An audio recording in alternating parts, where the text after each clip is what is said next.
ఇది ట్రైన్ లో ప్రయాణించే ఓ ప్రయాణికుడి నిజమైన కథ. అతను చెప్పినట్టుగానే ఈ రియల్ స్టోరీని ఇప్పుడు మీకు చెప్పబోతున్నాను. కొంతమంది కొంచెం డబ్బుంటే చాలు ఎగిరెగిరి పడుతూ ఉంటారు, గబ్బాలు కొట్టేస్తూ ఉంటారు. నేను కూడా అదే టైపు. నా పేరు మదన్. నాకు నిన్న హఠాత్తుగా నాన్న నుంచి ఒక కాల్ వచ్చింది. అర్జెంట్ గా రారా అన్నాడు. నాకు పని ఉంది అని చెప్పేలోపే కట్ చేసేశాడు నాన్న. ఆయన ఎప్పుడూ అంతే. తానేం చెప్పాలనుకుంటున్నారో చెబుతారు, మనం చెప్పేది వినరు. ఇక తప్పదు కాబట్టి వెంటనే చెన్నై నుంచి ఢిల్లీ బయలుదేరాను.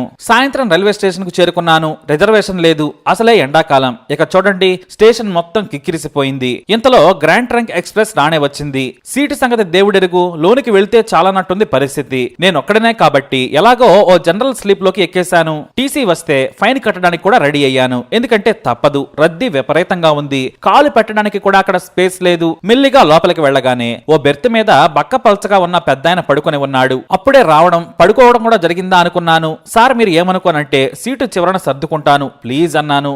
ఆయన తీక్షణంగా చూసి పర్వాలేదన్నాడు. నేను సీటు చివరన కూర్చున్నాను. బ్యాగును సీటు కిందకు తోసేశాను. పెద్దాయన కాళ్లు ముడుచుకొని పడుకున్నాడు. కాళ్లు తగిలితే ఏమనుకోవద్దు తమ్ముడు అన్నారాయన. పర్లేదు సార్ అన్నాను. భోగి మొత్తం రచ్చ రచ్చ గోలగోల. కానీ పావు గంటలో ఎక్కడి వారు అక్కడ సర్దుకున్నారు. కొంతమంది డోర్ దగ్గరే సెటిల్ అయ్యారు. రాత్రి 8 గంటలు అయిందో లేదో ఎటు చూసినా భోజనం వాసనే. బిర్యానీ నుంచి సమోసా వరకు, పులిహార నుంచి స్వీట్ల వరకు మొత్తం అన్ని రకాల భోజనాల వాసన గుప్పు గుప్పమంటోంది.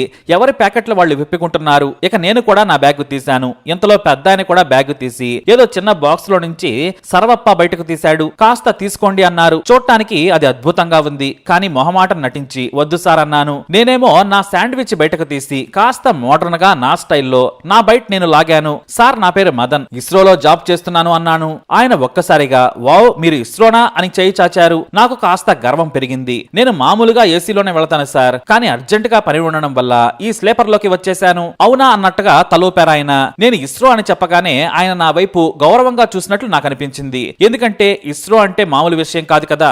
ఈలోపు ఆయన పేరు చెప్పారు. పేరు జగన్మోహన్ రావు. నేను వరంగల్ వెళ్తున్నానని చెప్పారు ఆయన. చాలా సింపుల్ గా ఉన్నారు. కాళ్లకు షూ కూడా లేవు. ఇక భోజనాలు కూడా ముగిశాయి. జగన్మోహన్ రావు బాగానే పడుకున్నారు. నాకేమో నిద్ర లేదు. వాస్తవానికి కూర్చోవడానికి ఈ మాత్రం ప్లేస్ దొరకడమే గొప్ప అనుకున్నాను. ఫోన్ చూస్తూ ఉన్నాను. అయితే జగన్మోహన్ రావును ఎక్కడో చూశాను అని మనసులో అనుకుంటూ ఉన్నాను. అడుగుదామనిపించింది.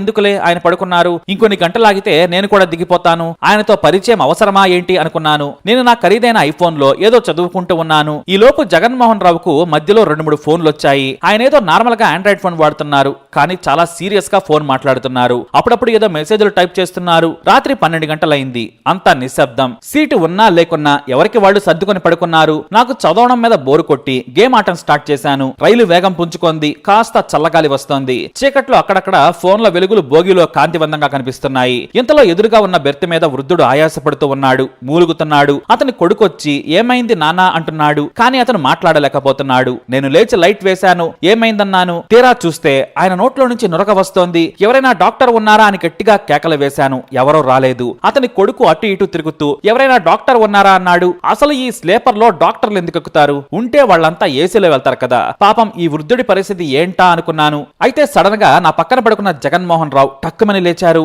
ఏమైందని కలజోడు తీసి పెట్టుకుని లేచారు. ఆ వృద్ధుడిని చూశాడు. క్షణం కూడా ఆలస్యం చేయలేదు. సీటు కింద ఉన్న తన బ్యాగ్ తీసి పైన పెట్టారు. నిమిషంలో ఓ ఇంజెక్షన్ నింపి ఆ వృద్ధుడి ఛాతిలో గుచ్చారు. నాకు భయం వేసింది. ఇదేంటి ఏకంగా ఛాతిలో ఇంజెక్షన్ చేసేశాడు, ఇతను డాక్టరేనా అనుకున్నాను. ఆ తర్వాత సిపిఆర్ చేశారు. నోట్లో నోరు పెట్టి గాలి ఊదారు ఆయన. అందరినీ జరగమని ఓ విండో పక్కన కూర్చోబెట్టి కిటికీలు తీశారు. ఓ టాబ్లెట్ తానే స్వయంగా తీసి వేశారు. నీళ్లు కూడా తాపించారు. ఆ వృద్ధుడు హాయిగా కూర్చొని పడుకున్నట్లు కన్ను మూశాడు. ఆ వెంటనే పడుకోమని చెప్పారు. ఆ వృద్ధుడు కొడుకు రాగానే ఫటాఫట్ 4 మందుల పేర్లు రాసేసి దిగగానే ఇవి తీసుకుని వేయండి, వచ్చే స్టేషన్ లో దిగిపోండి, టీసీకి చెప్పండి అన్నారు. జగన్మోహన్ రావును అతను తదేకంగా చూస్తూ ఉన్నాడు. ఏం పర్లేదయ్యా, నేను డాక్టర్నే, భయపడకు. మీ నాన్నకు సివియర్ హార్ట్ స్ట్రోక్ వచ్చింది. పరిస్థితి కాస్త సీరియస్ గా ఉంది. వెంటనే హాస్పిటల్లో జాయిన్ చేయండి. ప్రాణానికి ప్రమాదం లేదు. నేను ఇంజెక్షన్ చేశాను. ఈ మెడిసిన్స్ వేసుకుంటే మళ్ళీ గుండె నొప్పి రాదు. హాస్పిటల్లో జాయిన్ అవ్వండి. 3 రోజుల్లో డిశ్చార్జ్ చేసేస్తారు అని చెప్పారు జగన్మోహన్ రావు. అయితే నేను ఆ వృద్ధుడి కొడుకు చేతిలోని లెటర్ హెడ్ చూశాను. దాని మీద అపోలో హాస్పిటల్స్ చెన్నై అని రాసి ఉంది. డాక్టర్ పేరు జగన్మోహన్ రావు. వెంటనే నాకు స్ట్రైక్ అయింది. ఈయన పేరు చాలా సార్లు విన్నాను. అపోలోలోనే కాదు, హోల్ తమిళనాడులో ఫేమస్ కార్డియాలజిస్ట్ ఆయన. ఇతని అపాయింట్మెంట్ కావాలంటే కనీసం 2 నెలలు వెయిట్ చేయాలి. మా నాన్నకు చెకప్ కోసం వెళ్ళినప్పుడు కూడా ఈ పేరు విన్నాను. ఇంతలో తర్వాతి స్టేషన్ దగ్గర రైలు ఆగింది. ఆ వృద్ధుడి కొడుకు వెళ్లే ముందు డాక్టర్ కాళ్లకు మొక్కారు. వద్దు వద్దు అలా చేయకూడదని చాలా మృదువుగా చెప్పారు ఆయన.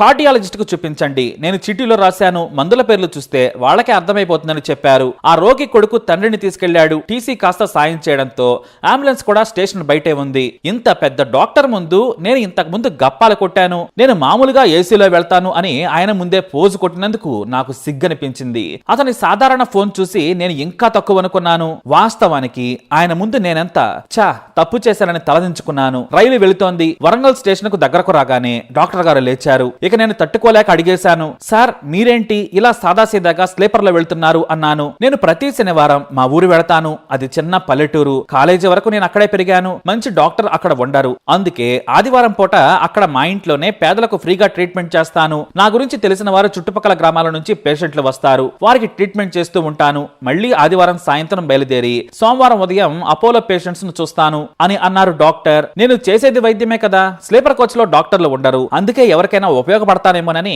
నేను మందుల కిట్ తో సహా ఇందులో ప్రయాణిస్తూ ఉంటాను. ఇదిగో ఇలా అప్పుడప్పుడు ప్రయాణికులకు నా అవసరం పడుతుందన్నారు ఆయన. అంతేకాదు నేను ఆ పేషెంట్ కి ఇచ్చిన ఇంజెక్షన్ ఖరీదు 4,000. ఇక్కడ డబ్బు ముఖ్యం కాదు, ప్రాణం నిలబడింది. అదే నాకు సంతృప్తి అంటూ బ్యాగ్ తగిలించుకున్నారు. అప్పటికే నాకు కన్నీళ్లాగలేదు. ఆ డాక్టర్ గారు అలా నాకు చేయిందించి చివరగా బాయనేసి వెళ్లిపోయారు. నిజం, అది నాకు ఎంతో గొప్ప పరిచయంలా అనిపించింది. ఆ ఒక్క క్షణం నా జీవితాన్నే మార్చేసింది. రైలు ప్రయాణం మళ్లీ మొదలైంది. అంత పెద్ద డాక్టర్ అయ్యుండి వేసమంత గర్వం కూడా లేదు. సాధారణ మనిషిలా బట్టలు, చిన్న బ్యాగు, మామూలు చెప్పులు. అయితేనేం క్షణాల్లో ఒక అనామక వ్యక్తికి ప్రాణం పోశారు. హాస్పిటల్లో ఈ డాక్టర్ కోసం ముఖ్యమంత్రి అయినా సరే తాను వచ్చే వరకు ఎదురు చూస్తారు. అంతటి గొప్ప వ్యక్తి పరిచయమే కాదు, ఆయన మాట తీరు, బట్టలు చూసి నా మనసు ఆనందంతో నిండిపోయింది. నన్ను నేను ఆ క్షణమే మార్చుకున్నాను. నా గర్వాన్ని ఆ ప్రయాణంలోనే వదిలేశాను. గొప్పవాళ్ళు ఎప్పుడూ సింపుల్ గానే ఉంటారనిపించింది. అలుపులే అతిగా ప్రవర్తిస్తారు. నేను కూడా నా గర్వం వదిలేసి సాధారణంగా నేటి నుంచి బతకాలని డిసైడ్ అయిపోయాను. ఇది నిజమైన కథ. మరి ఫ్రెండ్స్, ఈ స్టోరీ గురించి మీ అభిప్రాయం ఏంటి? తప్పకుండా కమెంట్ ద్వారా తెలియజేయండి. వీడియోని లైక్ చేయండి, షేర్ చేయండి, మా ఛానల్ ని సబ్స్క్రైబ్ చేసుకోండి.